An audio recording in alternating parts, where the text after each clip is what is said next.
Report shows inflated THC levels on cannabis products across Oklahoma, you guys.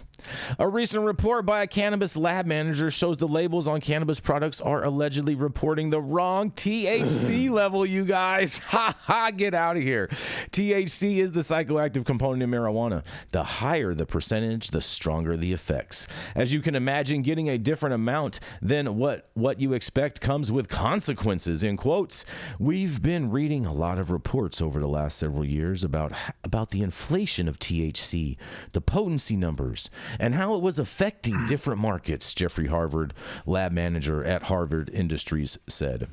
Harvard says THC potency has been an issue around the U.S. with inconsistencies between what labels claim and what consumers actually get. He says Oklahoma is no different. In quotes, we want to 3 different dispensaries, Harvard said.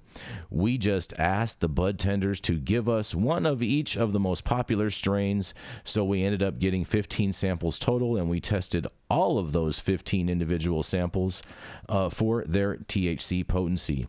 The results from Harvard Industry says all 15 samples were over-reported. According to the report, on average, the samples were 78% weaker than their label listed, though some were off by nearly 200%, you guys. Harvard says such a huge variations could have pretty serious consequences. The inconsistent numbers may give users a false sense of security, and when they eventually get that higher THC number, it could make them sick. I'm not buying that one. In quotes, if you were actually to get product that was closer to that 24% when you're used to smoking like an 8 or 8.5, then you're going to feel extremely bad, Harvard said. Where's he pulling this shit out of his ass? Who's smoking an 8.5? Exactly. Yeah, exactly. I'm with you. And he continues on. We reached out to several dispensaries in our area. Each told us any product they buy comes with testing results and a certificate of authenticity in Metric, the system that Oklahoma Medical Marijuana Authority uses to track growers and sales across the state. That's working real good in California too, you guys. All of those testing labs, like Harvard Industries, are licensed by the state, and the dispensaries we spoke with say the test results are put directly on the product without being modified. Harvard says the way the state is set up, it's hard to track where the problem is coming from, and in quotes, it's hard to know if it's coming from like a dispensary, from a grower, from labs, where exactly we just know that there's a problem, Harvard said. We reached out to the OMMA. The agency didn't directly answer our questions when we asked who is responsible for labeling marijuana products, and the spokesperson said they can't interpret the rules in terms of who's responsible for labeling product.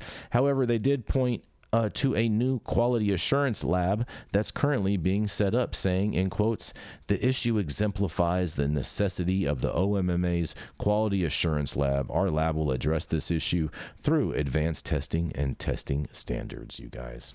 Well, sounds like it's going to get a little bit more rocky in Oklahoma, you guys, before it gets any smoother.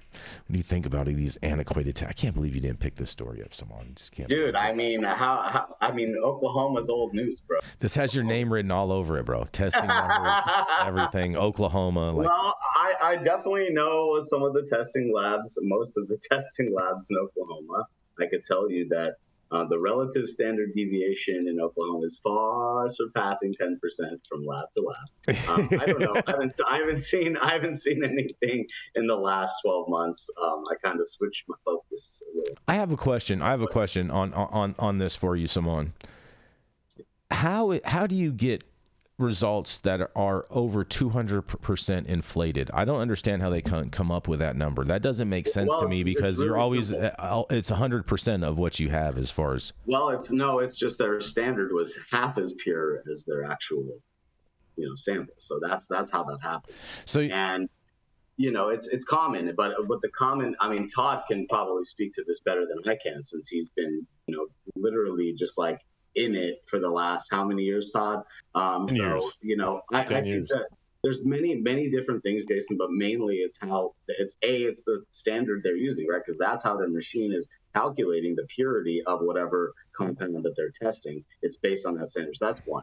Two, the equipment calibration has to happen basically daily, or if not daily, every other day, right, Todd? It's like you run a whole day's QCs have to be passed. You do a calibration and you use that calibration, for a week or sometimes 2 weeks, but you have to run QCs before every run and after every run, right? Exactly, just to make sure your test was correct and the results you're getting are verified. It's correct. Yeah, we run standards and cleaners. All of these labs have to be ISO approved.